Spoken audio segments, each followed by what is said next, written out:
प्यारे विद्यार्थियों, आज करेंगे हम पूर्ण संख्याएं।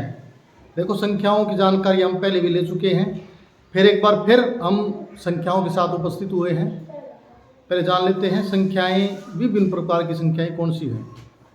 चलो शुरू करें वीडियो। पूर्ण संख्याएं, आज का जो हमारा जो चैप्टर है वो है पूर्ण संख्याएं या होल नंबर।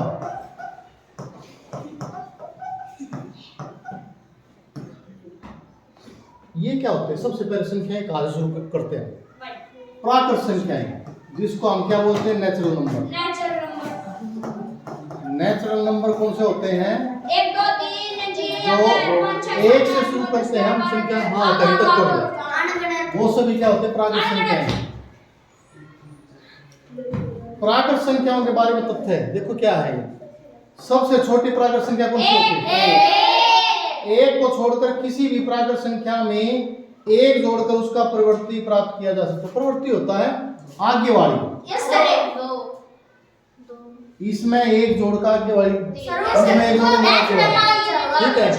लेकिन एक का पूर्ववर्ती नहीं होता। पूर्ववर्ती एक से पहले नहीं होता। Yes sir. प्रवृत्ति तो प्राकृत संख्या एक, बाकी सभी का प्रवृत्ति होता है या पूर्ववर्ती सभी का होता है, सिवाय एक को छोड़कर। Yes sir. एक का पूर्ववर्ती नहीं होता है, बाकी सभी का पूर्ववर्ती होता है। आगे तीसरा क्या है? पूर्ण संख्याएं। पूर्ण संख्याएं जो हम ले रहे हैं वो क्या होती हैं? इसमें जीरो और मिला दें। प्राकृत संख्याओं में यदि हम जीरो और मिला दें तो पूर्ण संख्या यानी कि होल नंबर बन जाते हैं, ठीक है।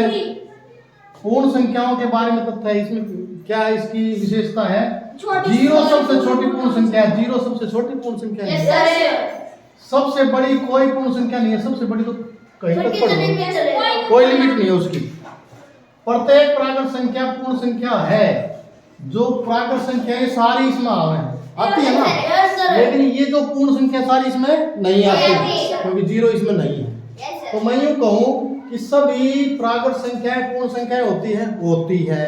अगर मैं यूँ कहूँ सभी पूर्ण संख्याएं प्राकृत संख्या होती है, नहीं, क्योंकि जीरो इसमें नहीं है, ठीक है। अब है MCQ।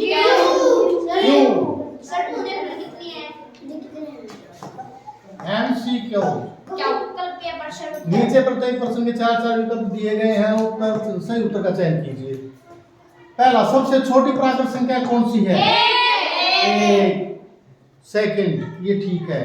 सबसे बड़ी प्राकृत संख्या सेकंड संभव नहीं, कहीं तक पढ़ लो ये, ठीक है। थर्ड, सबसे छोटी पूर्ण संख्या कौन सी है? जीरो, ये ठीक है। चौथा, फोर्थ क्वेश्चन, सबसे बड़ी पूर्ण संख्या कौन सी होती है? ये भी संभव नहीं है, ठीक है। 19 का पूर्ववर्ती पहले वाला, पूर्ववर्ती 18, पूर्व एक तो पूर्व का मतलब पहले वाला, और पर का मतलब बाद वाला, परवर्ती। ये क्या है? 1,01,99। इसका परवर्ती पर 199। देखो, जब परवर्ती बढ़ा हो आगे, 9 के आगे बढ़ा क्या होगा? जीरो हो जाता है। जहाँ 9 है वहाँ जीरो होता चला जाएगा। आगे जो संख्या होगी उसमें एक बढ़ जाएगा बस। 200 ठीक है। 200। हाँ, तो कौन सा ये? थर्ड, ये ठीक। सातवां, ये फिगर दे रखी है। यह संख्या रेखा क्या बताती है?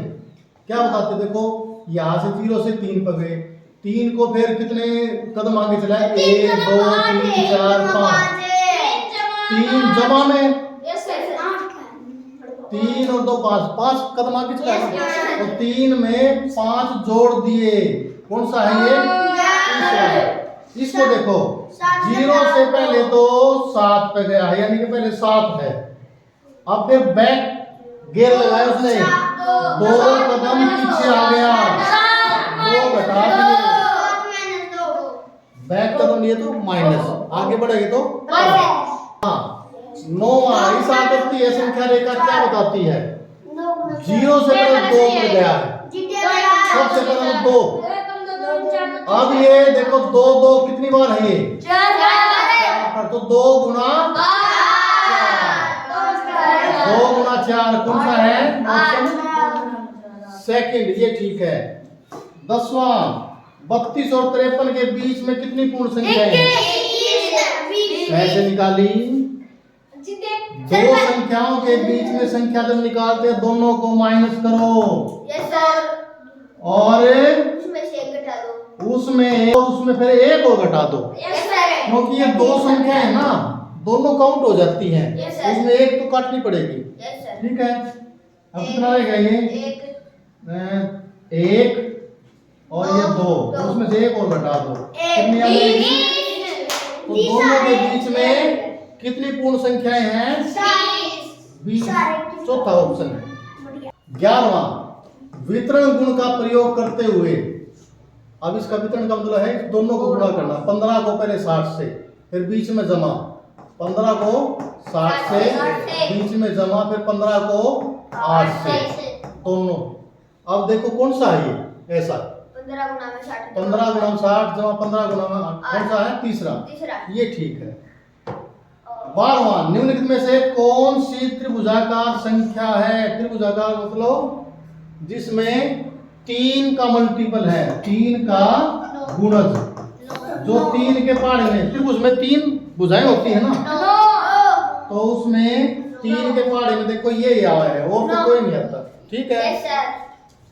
13वां क्वेश्चन, निम्नलिखित में से कौन सी संख्याओं को 2 आयतों के रूप में लिखा जा सकता है? आयत में क्या होता है? 2 भुजाएं होती हैं, 2 भुजाएं जिसके 2 गुणनखंड बनते हो, जो अभाज्य संख्या ना हो। जैसे 6 है, 6 के 2 टुकड़े बन गए, 2 और 3, एक भी होता है। गुणनखंड होते हैं इसके, लेकिन 5 के गुणनखंड नहीं होते, ना ही 7 के होते। तो ऐसी संख्या जिसके गुणनखंड जो भाजक संख्या है, वो आयतों के रूप में 2 आयतों के रूप में हम उसको लिख सकते हैं। जैसे 15 है, 15 के टुकड़े होंगे 5 गुणा 3, यही होगा ना। 3 तो भाग हुआ है, 5 तो हुआ है, लेकिन और किसी के टुकड़े नहीं बनते। और तो अभाज्य संख्या, ये भी अभाज्य संख्या, ये भी अभाज्य, सारी अभाज्य संख्या है, तो उसको 2 आयतों के रूप में हम नहीं लिख सकते। इसमें तो एक की आयत होगी। जैसे 11 है, तो 11 एकम 1 के तो आयत बना सकेंगे, एक लंबाई और एक चौड़ाई, ये। लेकिन इसमें हम 2 आयत, इसमें एक तो 5 गुणा 1, इसको 3 गुणा 1 बना सकते हैं, तो 2 आयत बना सकते हैं। ठीक है, तो हमारा ऑप्शन कौन सा है?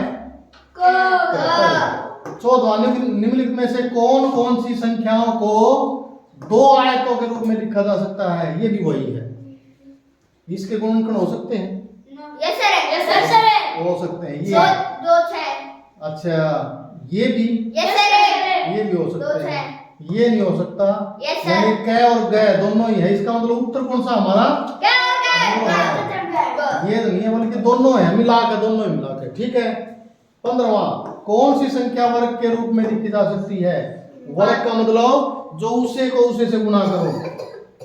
जैसे 9 है, वर्ग का मतलब दोनों एक जैसे हो गए, जिसमें बाकी किसी में देखो 9 है, बाकी कोई ऐसा नहीं है, तो वर्ग। 16वां, यदि 1 गुणा 8 जमा 1 बराबर 9 हो, देखो ये पैटर्न है। 12 गुणा 8 जमा 2 बराबर 98, 113। देखो ये बढ़ रहे हैं, पहले 1 था, फिर 2, फिर 3, 1 2 3, फिर आगे आ गए 1 2 3 4 गुणा 8 और जमा कितना हो जाएगा? 3 4, ये कितना आ जाएगा? 9 तो है, 9 8 ये घटते जा रहे हैं, ये पैटर्न ना। आगे इसको बताओ, ये 4 के बाद 5 है, यहाँ क्या आ जाएगा? बोलो। 5 9 8 7 6 5। हाँ, जहाँ ये 5 है तो 5 तक आएगा। सॉरी 5 संख्या है, ये 5 है तो 5 संख्याएं होगी ये। ठीक है, तो कौन सा ऑप्शन है? हाँ, ये ऑप्शन है। 17वां, एक दूध वाला प्रतिदिन सुबह 105 लीटर दूध बेचता है और शाम को 85 लीटर दूध बेचता है। सुबह को ये, शाम को ये।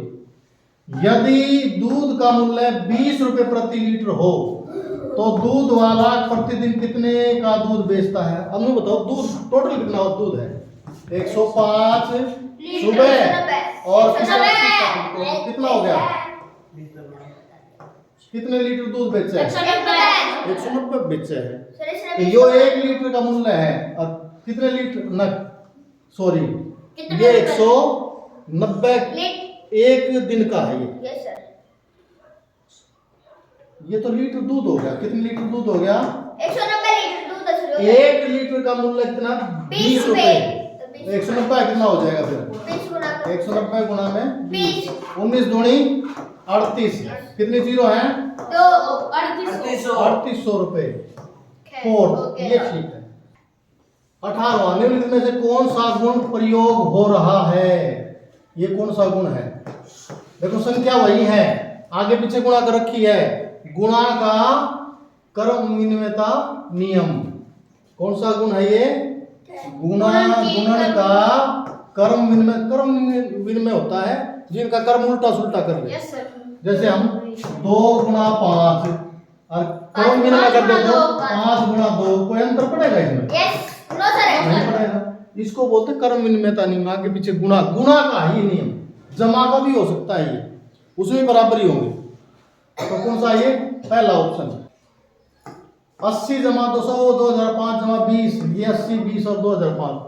अच्छा जमा में है उल्टा सुल्टा उसी तरह है। तो कौन सा नियम उपरोक्त में कौन सा गुण का प्रयोग हो रहा है? योग पर गुणन का वितरण।